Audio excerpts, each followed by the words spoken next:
सिवाना दुर्ग, एक परिचय। राजस्थान, वीरों की भूमि, त्याग और बलिदान की गाथाओं से सराबोर। यहाँ के रेगिस्तान में एक से बढ़कर एक किले और महल हैं। ये सिर्फ इमारतें नहीं, बल्कि इतिहास के पन्ने हैं। ऐसा ही एक गौरवशाली इतिहास समेटे हुए है बाड़मेर का सिवाना दुर्ग। थार रेगिस्तान में एक ऊंची पहाड़ी पर स्थित यह दुर्ग शताब्दियों से मारवाड़ की शान रहा है। इसे जालौर दुर्ग की आंख भी कहा जाता है, क्योंकि यह सामरिक दृष्टि से बेहद महत्वपूर्ण था। दुर्ग का निर्माण 954 ईस्वी में हुआ था। इसे पर्वतीय दुर्ग वास्तुकला का एक उत्कृष्ट नमूना माना जाता है।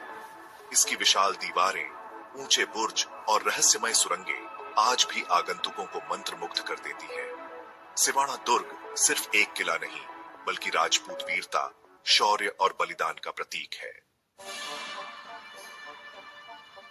इतिहास के पन्नों में सिवाना दुर्ग का इतिहास उतना ही पुराना है जितना राजस्थान का इतिहास। कहा जाता है कि इसका निर्माण 954 ईस्वी में पंबार वंशीय शासक वीर नारायण ने करवाया था।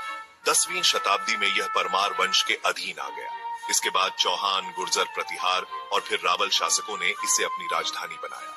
1308 ईस्वी में अलाउद्दीन खिलजी ने सिवाना पर आक्रमण किया। यह युद्ध सिवाना के शासक वीर सातल देव और खिलजी की सेना के बीच हुआ था। यह वीरता और बलिदान की अमर गाथा है। सातल देव ने हार स्वीकार करने की बजाय वीरगति को प्राप्त करना उचित समझा।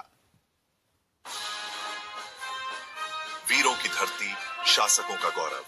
सिवाना दुर्ग ने कई वीर और शक्तिशाली शासकों को देखा है।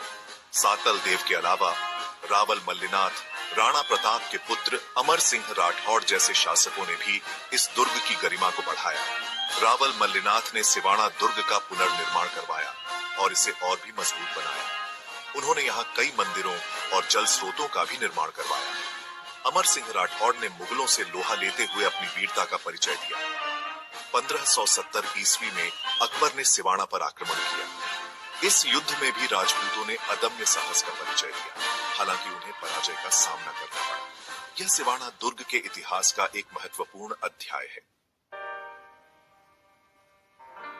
जब सिवाना गूंजा, वीरता के नारों से सिवाना दुर्ग सिर्फ युद्धों का गवाह नहीं रहा, बल्कि यहाँ कई महत्वपूर्ण घटनाएं भी घटी हैं।